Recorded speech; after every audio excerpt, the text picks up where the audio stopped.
Thomson K George, ശരി റബേക്ക ജോസഫ്. തോംസൺ കെ ജോർജ്, ഞാൻ നേരത്തെ പറഞ്ഞ കാര്യം അങ്ങ് കേട്ടില്ലെങ്കിൽ ഞാൻ വിശദീകരിക്കുന്നില്ല, ചുരുക്കി പറയാം.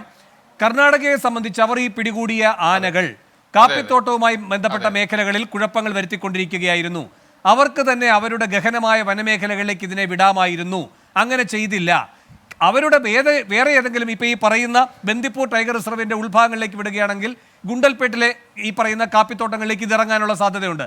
അപ്പൊ കർണാടകത്തിൽ പൂർണ്ണമായും ആ സാധ്യത ഒഴിവാക്കിക്കൊണ്ട് സമാനമായ സാഹചര്യമുള്ള വയനാട്ടിലേക്ക് എത്താൻ പറ്റുന്ന വിധത്തിൽ ഈ 3 ആനകളെ ഈ പറയുന്ന കോളർ ഘടിപ്പിച്ച് വിട്ടിട്ടുണ്ട് എങ്കിൽ കർണാടക വനം വകുപ്പിന്റെ നീക്കത്തിൽ ഒന്നും സംശയിക്കേണ്ടതില്ല എന്ന് അങ്ങ് കരുതുന്നുണ്ടോ?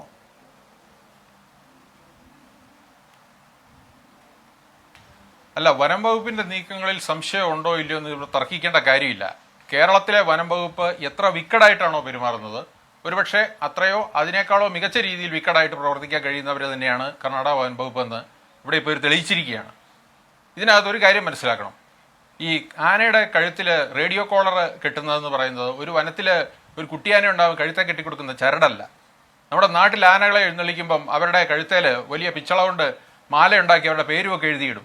അങ്ങനത്തെ സാധനമൊന്നുമല്ല. എന്താണ് റേഡിയോ കോളർ? അങ്ങേയറ്റം അപകടകാരിയായ ഒരു ആന അല്ലെങ്കിൽ ഒരു വന്യജീവി, കോളർ മിക്കവാറും ആനയ്ക്ക് തന്നെയാണ് ഇവിടെ ഇരുന്നത്. ഒരു ആന ഉണ്ട്, അത് 24 മണിക്കൂറും ട്രാക്കിങ്ങിന് വിധേയമാകേണ്ടതാണ്. ഇവിടെ എത്ര ബാലിശമായിട്ടാണ് ഇത് കൈകാര്യം ചെയ്യപ്പെടുന്നത്.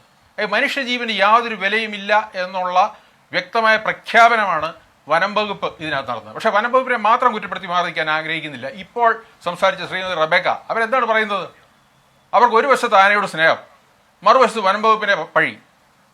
ഇത് രണ്ടും ഒരേ ഇത് വേട്ടക്കാരനോടൊപ്പം വേട്ടയാടുകയും മുയലിനോടൊപ്പം ഓടുകയും ചെയ്യുന്ന നടപടി അതൊട്ടും ശരിയായ കാര്യമല്ല. ഇതിനകത്ത് കോംപ്ലിസിറ്റി ഇല്ലാത്തവരാരുമില്ല.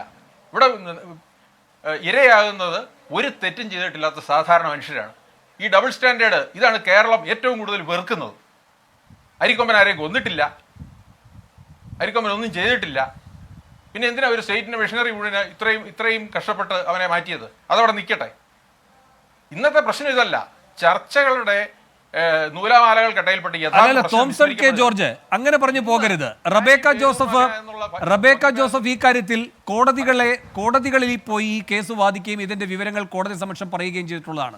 എന്ന് വെച്ചാൽ അവർ പറയുമ്പോൾ രേഖകളുടെ പിൻബലമുണ്ട്, അവരെ ഖണ്ഡിക്കുമ്പോഴും അതുണ്ടാകണം.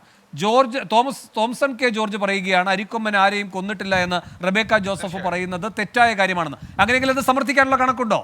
8 പേരെ കൊന്നു എന്ന് ഞാൻ പറയുമ്പോൾ അവർ നിരാകരിക്കുന്നുണ്ട്. എൻ്റെ കയ്യിൽ ഈ പറയുന്ന സർക്കാർ അടക്കം കോടതിയിൽ പറഞ്ഞിട്ടുള്ള വിവരങ്ങളേ ഉള്ളൂ. അതിൻ്റെ ആധികാരികത ചോദ്യം ചെയ്യപ്പെടുന്നു.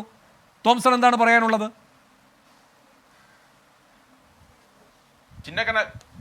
ഞാൻ ചിന്നക്കനാൽ പ്രദേശത്ത് അവിടെയുള്ള ആളുകളുമായിട്ട് ഇടപഴകുകയും അവരുടെ ഇടയിൽ പ്രവർത്തിക്കുകയും അവരോടൊപ്പം അരിക്കൊമ്പൻ വിഷയത്തിൽ സമരത്തിൽ പങ്കെടുക്കുകയൊക്കെ ചെയ്തിട്ടുള്ള ആൾക്കാരാണ്.